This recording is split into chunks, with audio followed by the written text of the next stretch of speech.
Noin, nyt tässä on flappitaulu ja mä ajattelin tästä tehdä pienen esityksen siitä, että kuinka tämä kolminaisuusoppi, mitä mä ymmärrän siitä, niin kuinka se voi niin kuin ymmärtää tällainen graafisessa muodossa. Ja yleensähän tämmöinen, kun piirtää, niin se asia selkeytyy paljon paremmin kuin 1000 riviä tekstiä, että vaikka kuinka sitä yrittäisi selittää pelkästään, niin se jotenkin ei hahmotu ainakaan itselle niin hyvin. Mä koitan tästä nyt ottaa sitten ja piirretään tähän nyt sitten. Vaikka tässä olisi nyt isä, pistetään siihen oikein isä, pistetään isolla.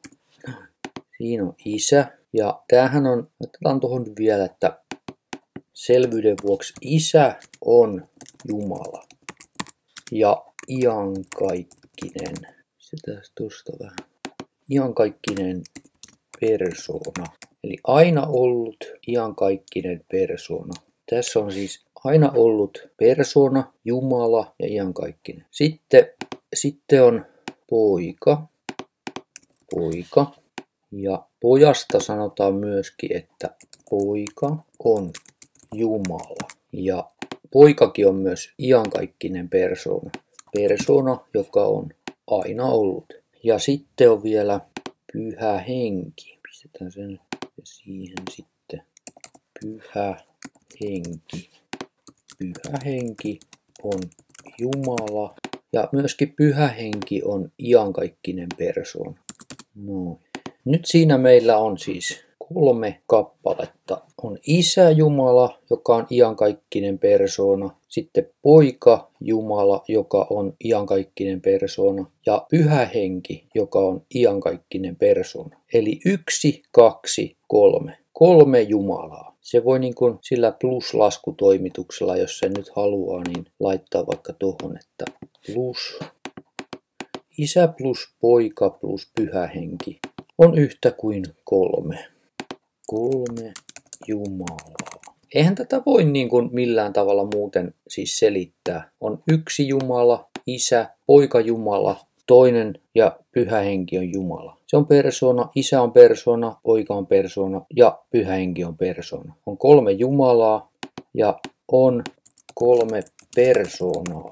Niin kuin kolminaisuusoppi sanoo, että on 3 persoonaa. On Isä persoona, Poika persoona ja Pyhä henki persoona.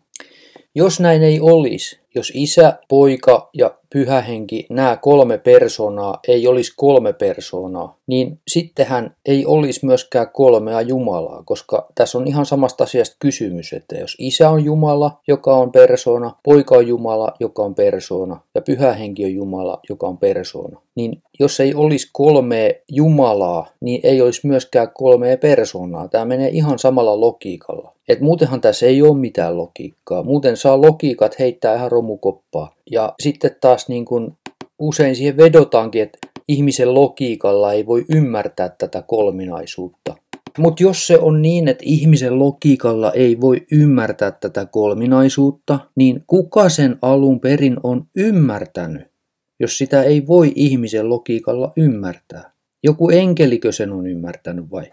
Kun ei Jeesuskaan selittänyt sitä maan päällä ollessaan. Tai apostolit. Jos se olisi näin, niin se olisi selitetty. Mutta ei ole. Että nyt meidät ihmiset on jätetty tämän logiikan varaan. Ja nyt mä ihmettelen siis sitä, että kun sanotaan, että sitä ei voi, että tämä olisi niin kuin 3 persoonaa, mutta vaan 1 Jumala näistä koostuisi. Niin tässähän joudutaan hylkäämään ihmislogiikka. Ja sanotaan just, että sitä ei voi ihmislogiikalla ymmärtää. Mutta kun kysymys herääkin sitten tästä, että kirjoitan sen vielä tuohon, että kuinka tämä kolminaisuuskäsitys on voitu alun perin ymmärtää, jos se kerran on ihmisjärjen ja logiikan ulottumattomissa.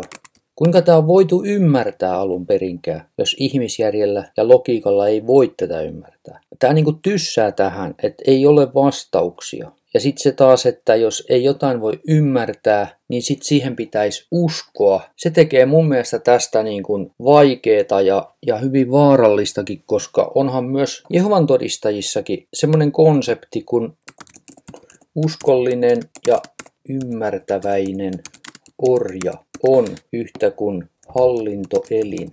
Tässä on ihan samasta logiikasta kysymys, että tätä ei voi täysin ymmärtää Raamatun avulla, koska Raamattu ei anna tämmöistä ohjeistusta millään tavalla.